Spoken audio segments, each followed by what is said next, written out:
Well, hello, students. This is Mr. L. We're here, English 12A, doing a 60 plus video for Monday, December 19th.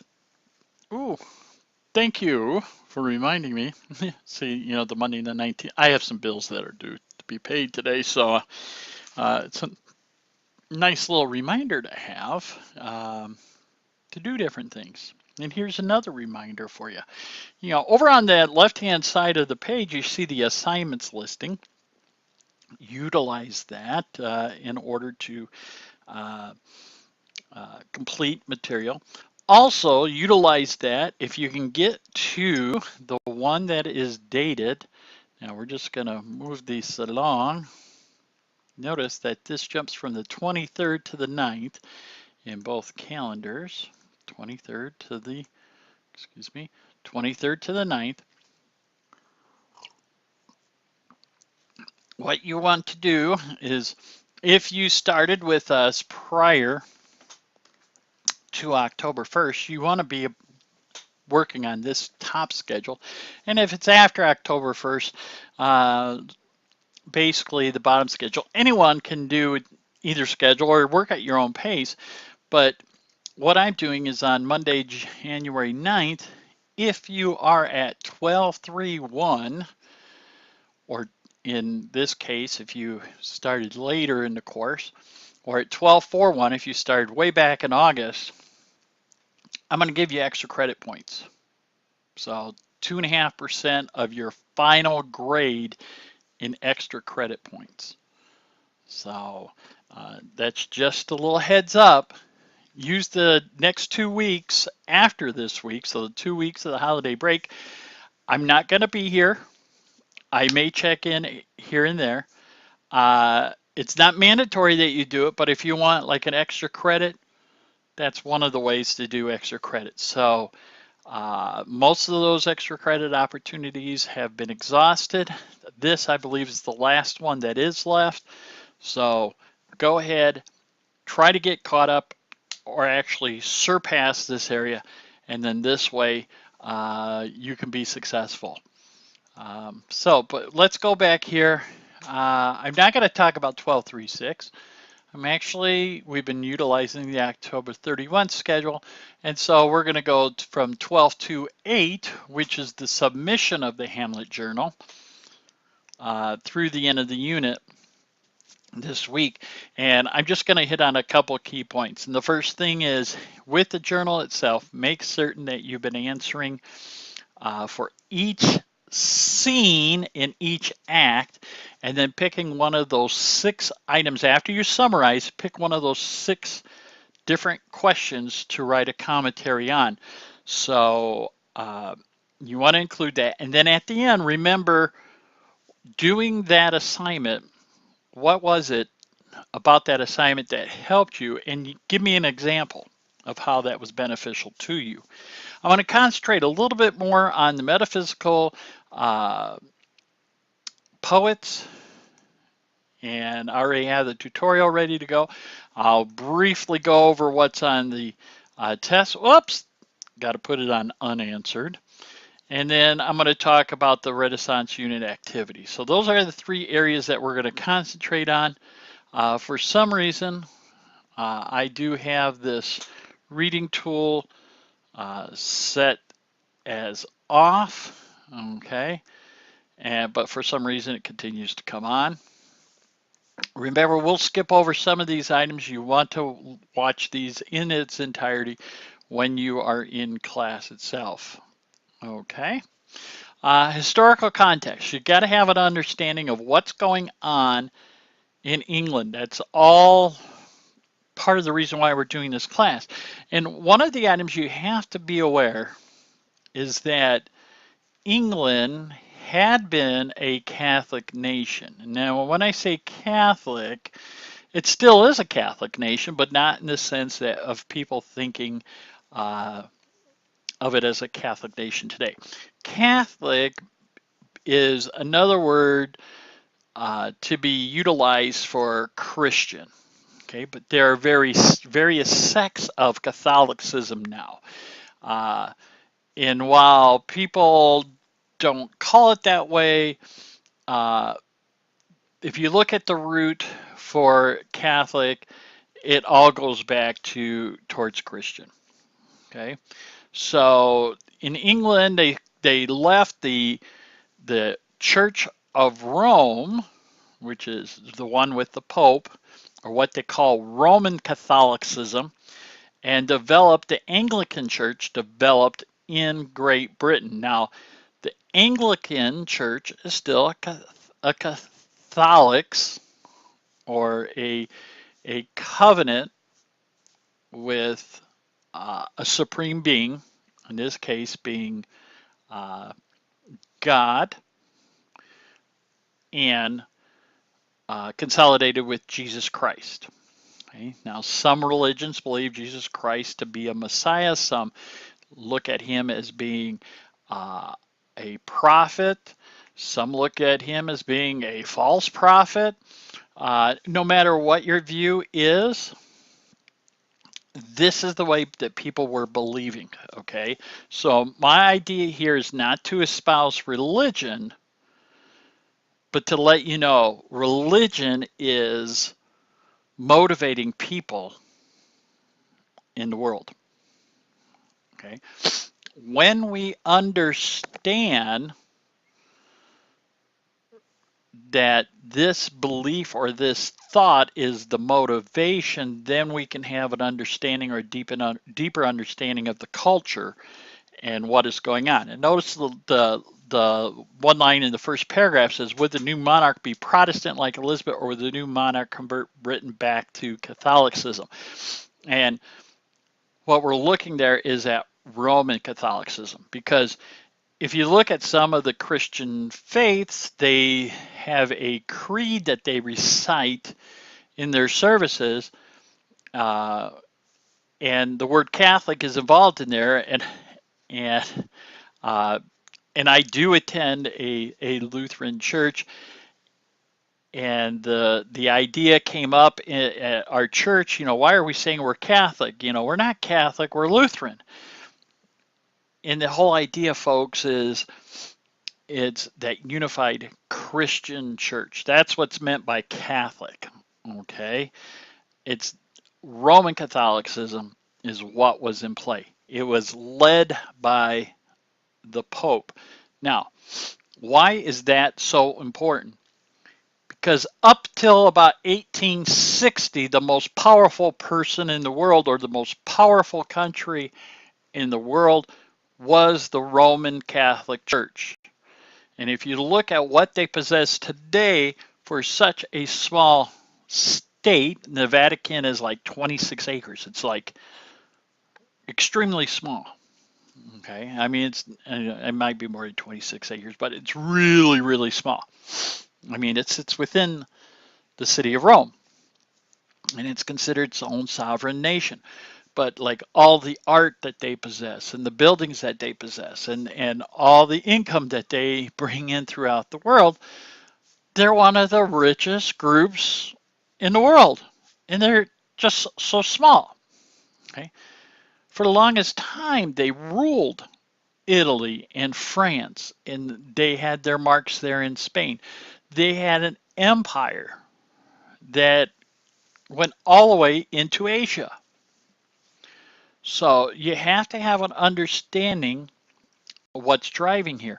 And whether you're a person who believes in a higher being or one who does not, you have to recognize that this is what the motivation is. That is why the Crusades, which was a series of holy wars between the Roman Catholics and the people of Islam, okay, those of the Muslim faith or Islamic faith,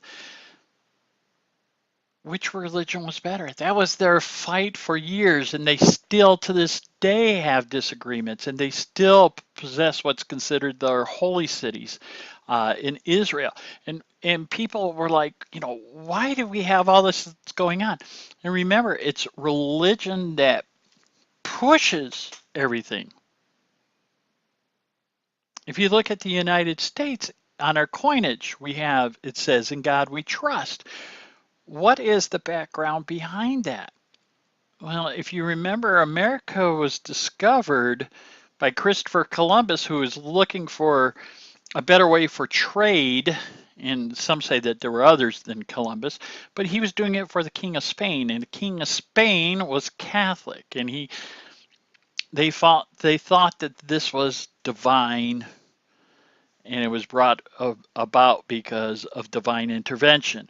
And then if you look at England at this time that we're now talking at, you have the Pilgrims who come to America in 1619, 1620, so that they can practice their choice of religion. And so a lot is going on. And if you've ever heard of what's called the King James Bible, it's a version that's one of the most widely recognized Bibles, or a book of the Christian faith. It's because of this king that you see pictured here, King James I. He had it translated from the Greek and Latin to the everyday language of the people, in this case, English. And in translation, some things can change. And so we have to be aware of that. There is so much drama and craziness that is going, and it's all fueled by faith. We just finished talking about Shakespeare, and one of the items that I've always posed to students is to think about this. Shakespeare is considered by many, historically, as we now look back, to be Roman Catholic. And if the king and queen who help Shakespeare, who help him with money, and he's favored by the king and queen, and they are a different faith, you'd want to keep that covered up, right? You wouldn't want them to know that you belong to a different faith, especially in that time. I mean, if you were considered to be Catholic, could be off with your head. So just be aware of how important all this is, okay? So, historical context. You need to be aware of it. Now, the Jacobean period was very violent, okay? And one of my favorite items I like talking about is a guy by the name of Guy Fawkes. And Guy Fawkes, it's actually to this day, they still celebrate this event. Not as big as they did years ago, but they had this plot to kill the king and all the people in Parliament. And it was supposedly set up by the Catholics to kill all the Protestants, okay? Because there was these anti-Catholic laws and everything going on, and 36 barrels of gunpowder were placed under Parliament, and we're going to blow it up. And they wanted to let one of the Catholic members know, and that, don't go that day, okay? And first of all, you didn't say, "Hey, I'm a Catholic," so because they were getting persecuted. Well, it was discovered. And eventually all these conspirators were killed. And the most famous one, the leader, was a protester, plotter by the name of Guy Fawkes. Okay. And he was, one of the ringleaders. Well, he was drawn and quartered, so drawn, so a line down the middle of his chest and quartered, so going underneath like his lungs, so, everything would come out. That's what they mean by drawn and quartered. And then he was burned at the stake. And then each year since that time, it's been celebrated with fireworks, and kids would run down the streets, and they would make effigies of Guy Fawkes, so these like paper maches of Guy Fawkes and of the Pope, because they were, mocking them, making fun of them. And the kids would go by and say, a penny for the guy, a penny for the guy, and they would collect monies. And as they would, go through the different towns and cities and have these celebrations, they would take candles, they would hollow out a gourd and they'd put a candle in it, and that would be their lantern, especially for the poor people. That was their lantern. Are you seeing where this is starting to lead? The Irish, who are part of Great Britain, would bring this idea or thought with them into America. And a few days prior to this celebration, the Irish, who are Catholic, would mock this English celebration, and they would promote the idea of Catholicism, and Catholics and a lot of Christian faiths believe on November 1st that you recognize those who have passed. Dia de los Muertos, if you're of the some of the Hispanic faiths or Spanish cultures, the Day of the Dead.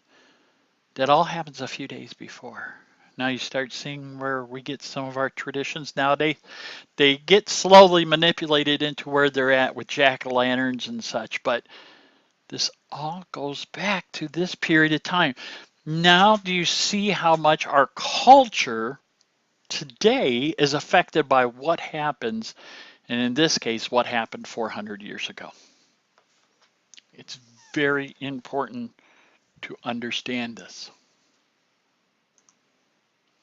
I mean, there's so much more that I could talk about, all these different items that were going on, okay?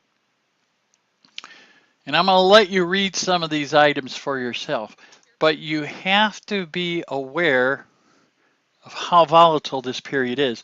And when James dies, we go into the Carolingian period, which is based off the name Charles, okay? And he is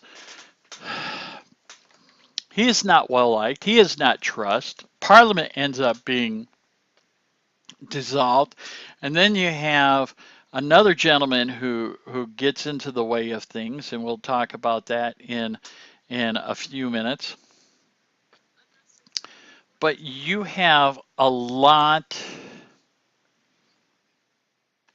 of distrust, okay? And eventually what happens is Charles is executed, and Oliver Cromwell, who's a strict Puritan, okay? Now the Puritans, who were 25 years prior, basically they were run out of England and they sail over the ocean blue and they come to America and they land at Plymouth Rock, and other faiths start coming over, okay? And now you have this building of this religious fervor. Make England great again is what they were saying. And you end up having a civil war. And one of the leaders is this guy here, Oliver Cromwell. And he takes a title called Lord Protector. And the period is called Protectorate period, but it's not long served. It ends fairly quickly. Okay? But the idea behind this time is that it's no longer basically kings as the reason of our being. It's no longer because of the Greeks or the Romans, but it's because, and this is the belief of those at that time, you have such a religious fervor, is that this is something from out of this world. It has to be a higher being. It has to be something that we cannot perceive. And this is the idea of metaphysical poetry. It's beyond our understanding, beyond our senses. And why does this period have to be so important? It's because out of this period that the United States of America eventually comes into being. It's this period, the metaphysical period, is the reasoning why the United States of America exists. You see, the United States of America is considered to be a Christian country because it was founded on Christian principles. It was founded because Christian ideas. If you look historically at people like Jefferson and Washington and Franklin, the people before them that influenced them, Christian. Okay. They considered the United States to be a city on a hill. It is a metaphor to those in the Christian belief of a great city that will rule the world. A city that could be defined and described in Revelation. Okay. All of a sudden, you see how this culture is being affected by a religious faith. And now you can see why, even to this day, we have such influence by Christian faiths in the United States. Okay? Carpe diem. Seize the day. Okay? What was being told of people is today. Live for today. Don't worry about tomorrow. Live for today. Tomorrow will take care of itself because there's something bigger out there that's taking care of it. Okay? So this is how the movement comes into being. Now, when we look at structure, when we look at the way that our reading comes, it's starting to be a lot like what we see today. There is a lot of play with the words, the use of sound, or what we call alliteration. We like things that are pleasing to the ear. Okay, so it's very, very important. How sound is how we will perceive different items.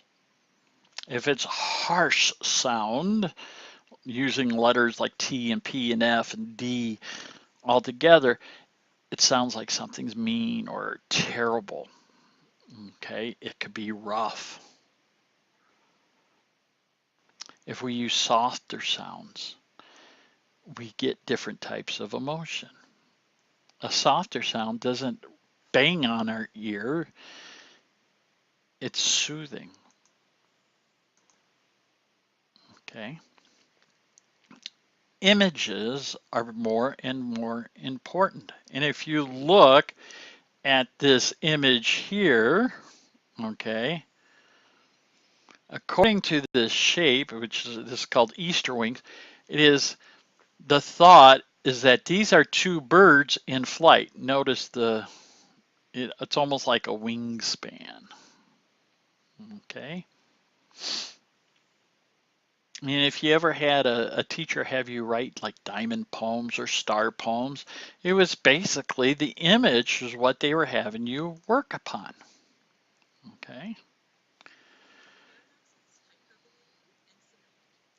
Okay, paradoxes, hyperbole, and synecdoche are terms that you want to put into your dictionary. Now, I'm going to jump here. I'm going to jump real quickly around. Go back in the course, and I want to show you something very important. English 12A tools. Okay. In there, you have a glossary of literary devices. So if we did not know what hyperbole was, we can click on the H and we can get a definition. Oh, and I love it. They want us to donate money. Uh, no, we're not going to do that. Never, never share your location. Okay. Look at that. See, they all want to get your money for some reason. Okay. So we're going to look at hyperbole. Oops. I got a crazy computer because it picks the wrong thing. See how they drop all these things here? So we're going to look at hyperbole. And why do I have homograph again? I don't want that. We're just going to get out of that one completely and go back in. Glossary of literary devices. And actually,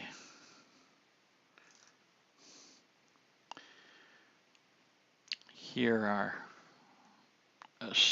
here's a smaller list, but more common ones are going to be on your left-hand side. All different types will be there in the middle. But it's an exaggeration, over-exaggeration. Okay, my grandmother is as old as the hills. Mr. L is older than dirt. Yeah, right. I got a million things going on. Yeah, these are an over-exaggeration of what you have.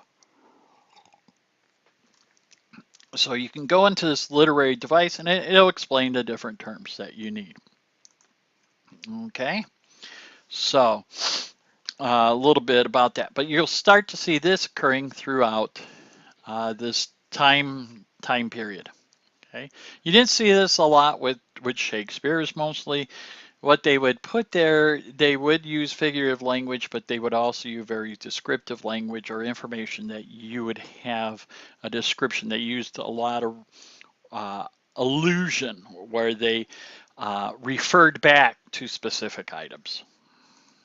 Okay, Shakespeare loved to use myths and other stories from other cultures, especially the Greeks and the Latins. Okay, you'll have a couple items there that you can connect together. That is John Donne. He is one of 3 medical physical poets. Notice, born in a Roman Catholic family. What is that going to do during this period of time? It's going to make it very difficult for him to work. What he ends up doing is he ends up studying religious theology, and he converts and becomes Anglican. Anglican is the Church of England. Okay, Anglo-Saxons. Remember, that's the background of the British. Anglican, you have its roots all in the same. Okay. Oh, I'm not going to say anything here. Oops. If I said that, everyone would want to read about it. I'm not going to tell you that his love poems would contain religion or religious images, while his religious poems would contain sexual images. I'm not going to tell you that because we'd have too many people listening. They'd want to read these. Okay. The Flea, very important poem. People believed, and this is because you had the plagues back in the 1660s. It was one of the worst plagues. But the way people believed is that everything, they did not have an understanding how disease could spread. Okay. And those that were educated did, but that was a very small minority. Okay.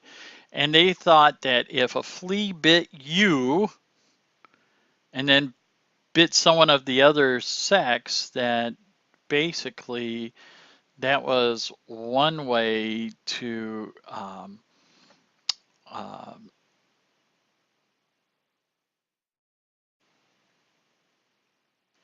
how would be the best way to put it?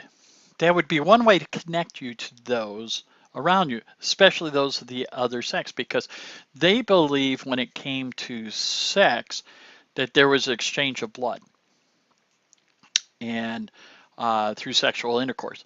So whenever that would happen, you were losing part of your life. And it's crazy some of the thoughts that they had. Okay. And so they have an understanding and an idea about what goes on. So if we looked at the flea, we don't think really much of it, but the flea, a flea was so important. And a flea is one who uh, was a big result of why they had the plagues back that time, because the fleas transmitted diseases. Okay. And uh, so if the flea is transferring blood, uh, then you would, if you weren't married, if you were getting this flea was biting a person of the opposite sex, and then they bit you, okay, you kind of catch the drift. Okay, so a lot of his poems is what you're going to hear a little bit about there. He talks about the sonnets that he wrote, and he wrote a couple of good ones. And then you will match some of these lines. So you want to make certain that you read through prior to that. Okay. You will also notice that here's something, and then George Herbert, who was born a couple decades after John Donne. But notice this here, wealthy Welsh families. You're going to notice that the poets of this age, they start to have something in common. They're not a common man, but they're talking about the principles of common men. Okay, these people are wealthy, and it's because of wealth that they're able to be published, to be heard, to be understood. You didn't have women who were being listened to. You didn't have the poor. This was coming from those who had wealth. So it's important to understand and know that. Okay. Andrew Marvell is another of the poets of the age, and he's one of the three that are considered some of the greats in this period. Okay. And here he was born into the Anglican Church. So what do we mean by born into? What this means is that his family was very, very involved. Okay. Father being a part of the religious. Okay. He dabbled in Catholicism. So why is this important? Remember, this is 1630, 40, 50, 60, where you still had this deep-rooted intolerance, and that's part of the reason of the Civil War. The Civil War was faiths pitted against each other.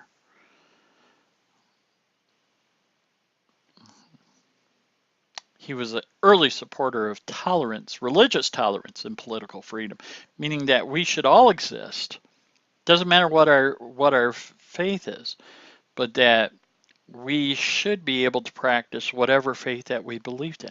Not the faith that the Church of England or the crown or the leader of England says we should follow, but the faith that we believe in, we should have the right to practice that, and that others could exist. And this was very rare at the time. Wait a second.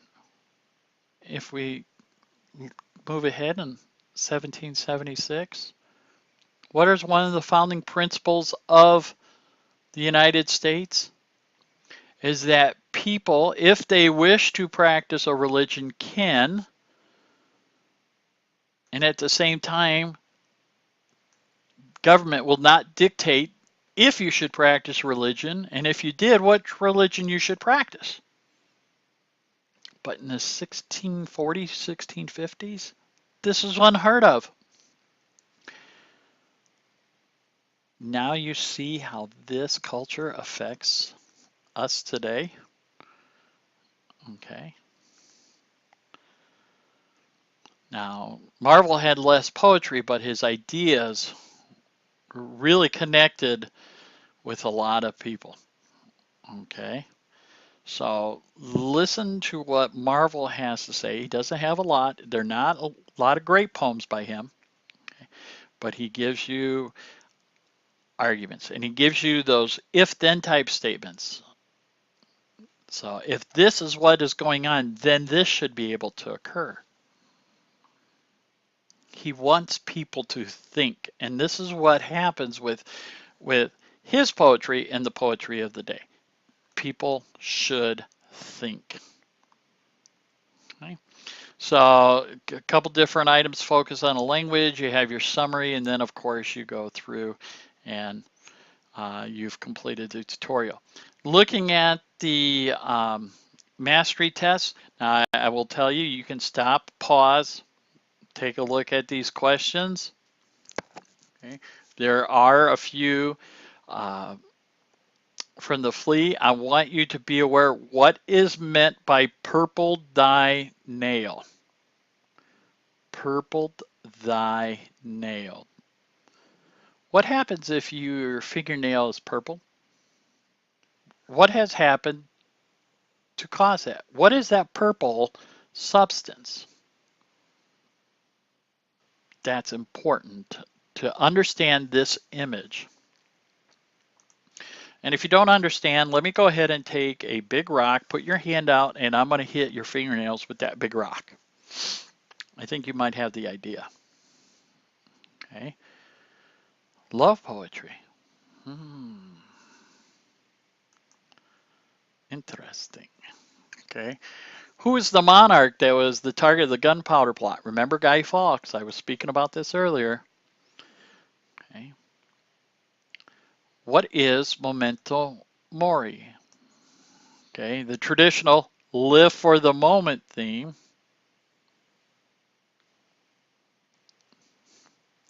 I hope you seize that question.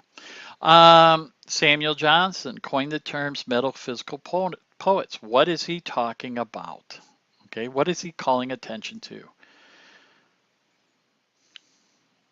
Which lines? This is a key right here. Which lines? So what are you going to have? You're going to have more than one line could be an answer.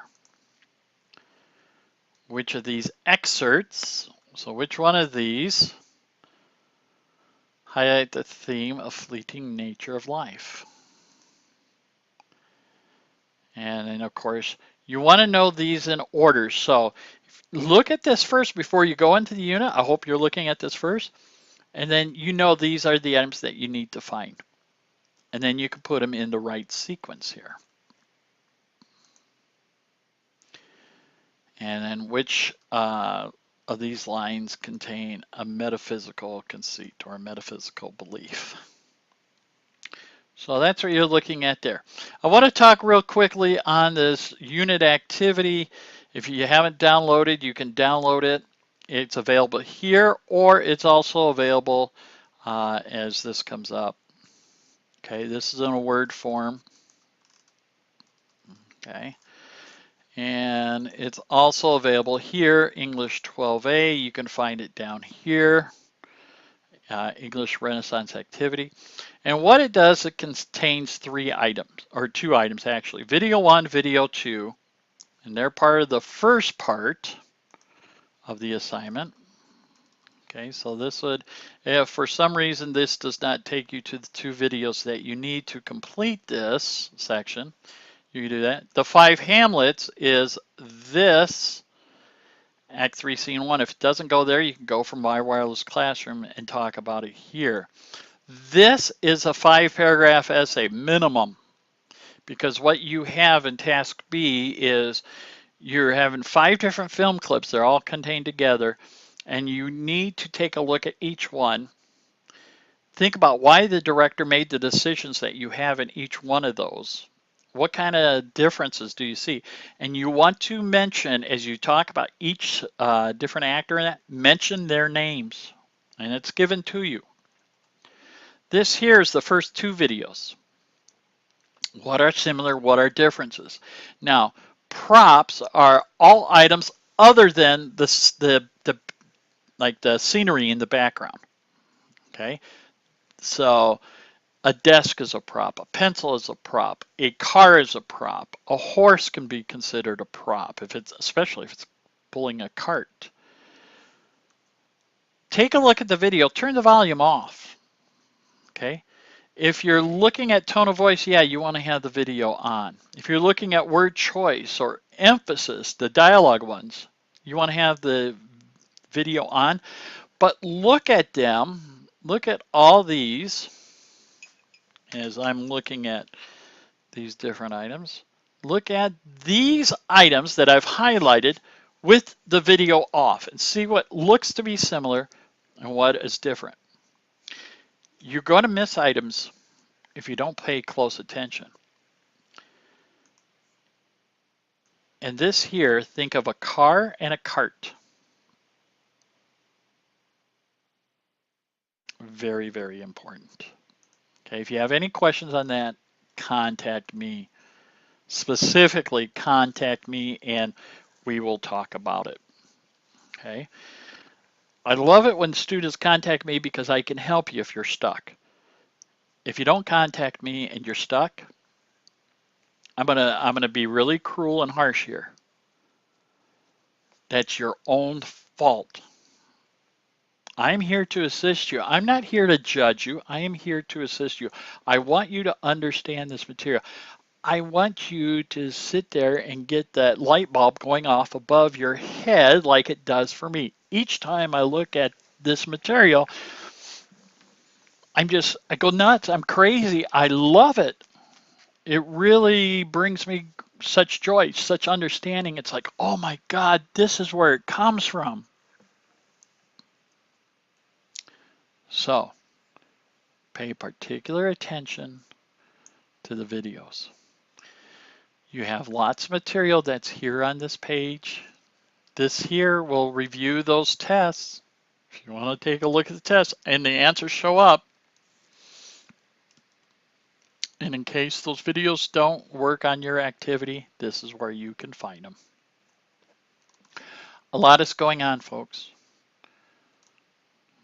I'm here to help. I'm here to help you understand the material. Remember, this video is just one of many ways to help you work smarter, not harder. Until next time, I hope you're having a great day. Remember, I'm not available during the break. I may pop in, but use it to get caught ahead. It's not mandatory, but think about it. If you had some free opportunities, wouldn't you take advantage of it? So until then, I hope you're having a great day. I'll talk to you soon. Bye.